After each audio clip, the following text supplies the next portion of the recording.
are about to see is a vignette. It is not the entire story of this man, this artist, DeGrazia, any more than a single color of his palette is the entire spectrum. Instead, it deals with feelings, impressions, and events.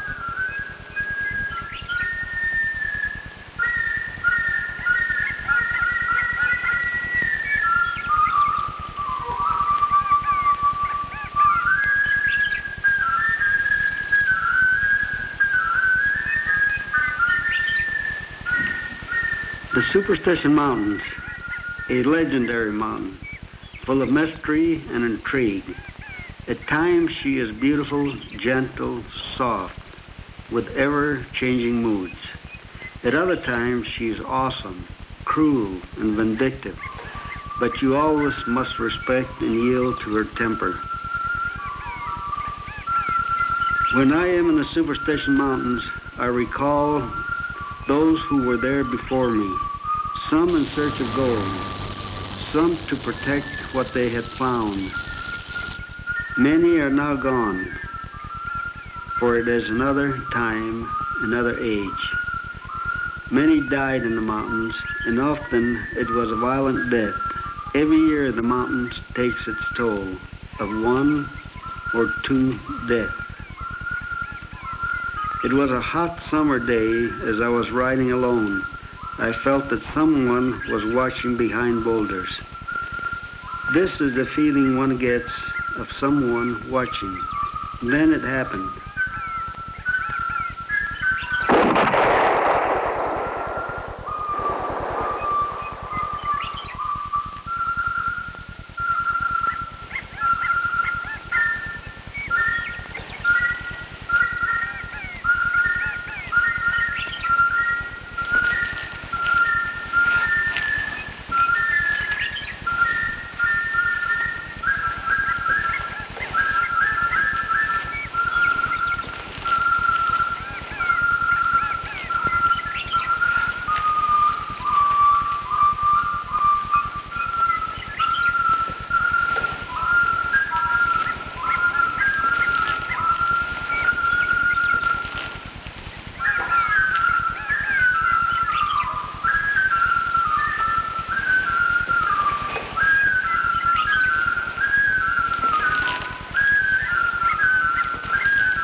From somewhere, someone came to rescue me.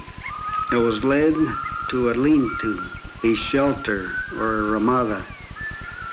I was given a drink of water and I passed out.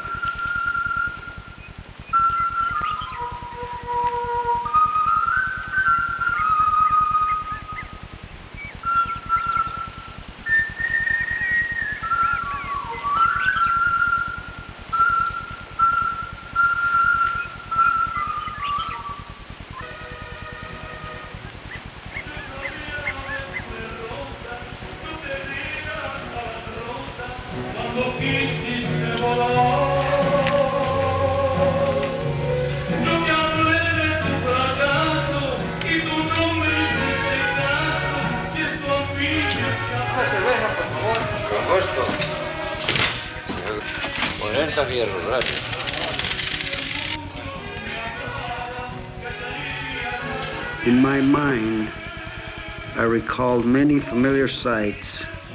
I was in an Indian bar. I saw things that happened many yesterdays.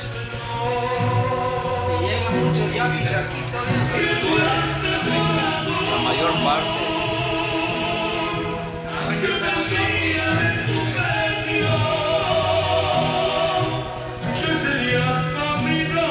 Hay ciertos días que se revuelven los pájaros y me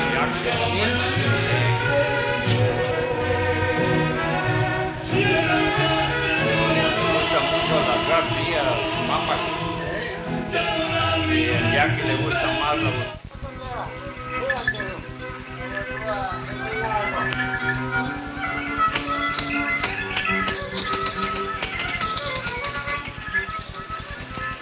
The Yaqui Indians were dancing in and around the little mission of Guadalupe.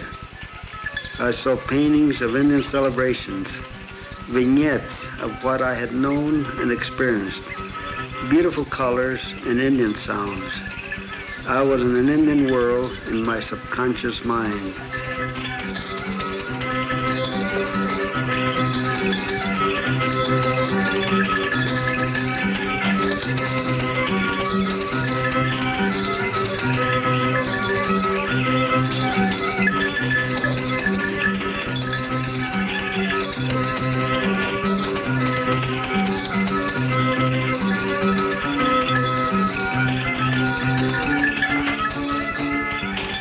DeGrazia's current fame tends to obscure the lifetime of struggle that has made him the world's most reproduced living artist.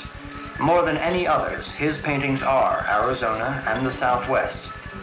Seeing him today, surrounded in his superb gallery by a never-ending stream of well-wishers and collectors, it is hard to imagine his early days in Mexico City with the masters Orozco and Rivera, when he slept in the parks with the Indians and lived on 5 cents a day.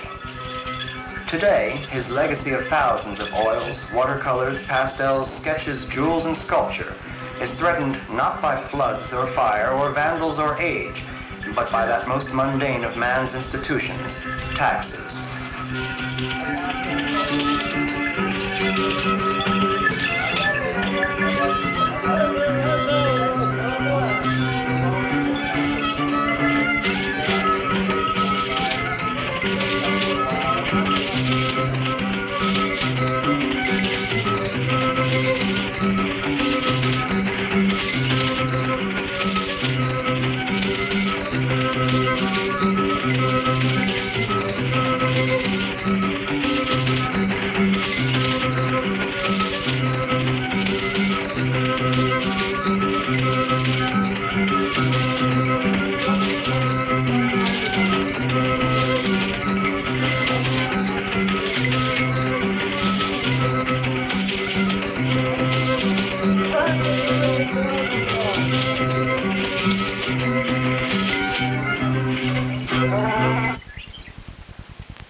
When I finally awoke, I was alone in the Superstition Mountains again. It was peaceful. The lean-to wasn't there. Just skeletons of what was a ramada. Where were the Indians? Or was it a dream? Again I left on a horse. The mountain was very quiet.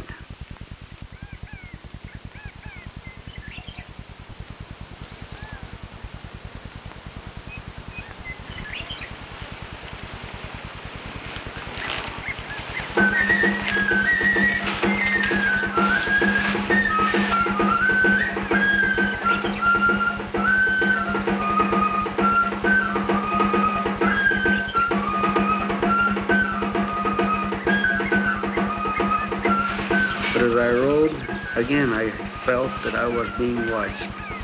It's an eerie feeling.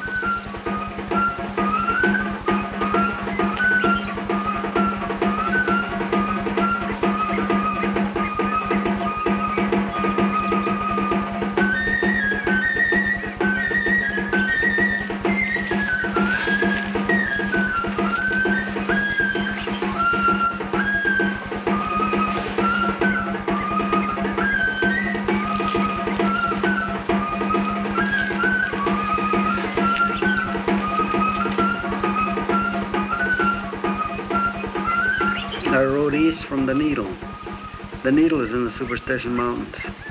It was a long ride to the heart of the Superstition, a place called Angel Springs, where water runs cool and pure, a dream place, a place where ancient Indians lived many, many years ago. Though the Indians are long gone, I know and I feel their spirit is there.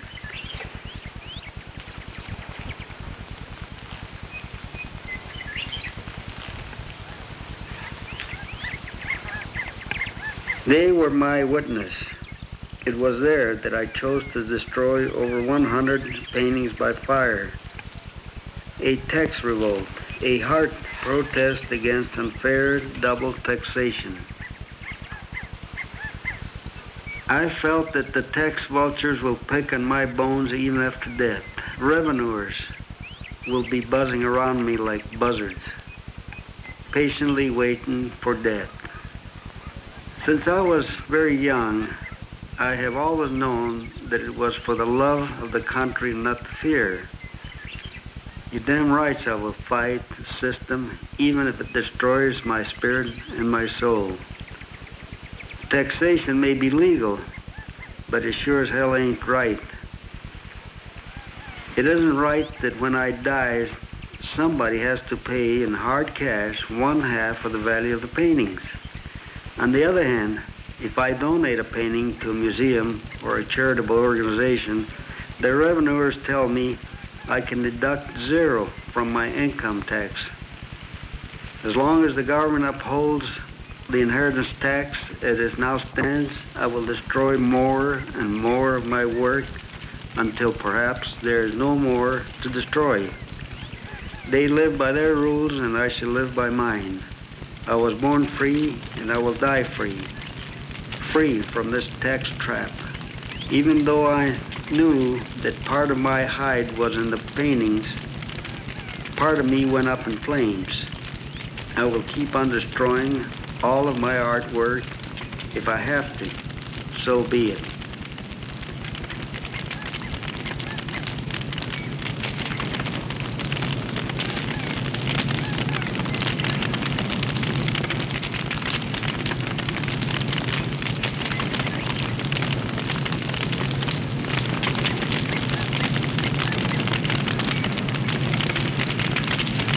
DeGrazia and artists like him, it seems, exist and create in spite of the climate which surrounds them. Our nation's support of the arts is token. Our most fervent explorations have been scientific and technological, outward journeys. There is little support for the cerebral ventures of poet and artist. Sadly, it isn't people who have selected these values, but the octopus of government.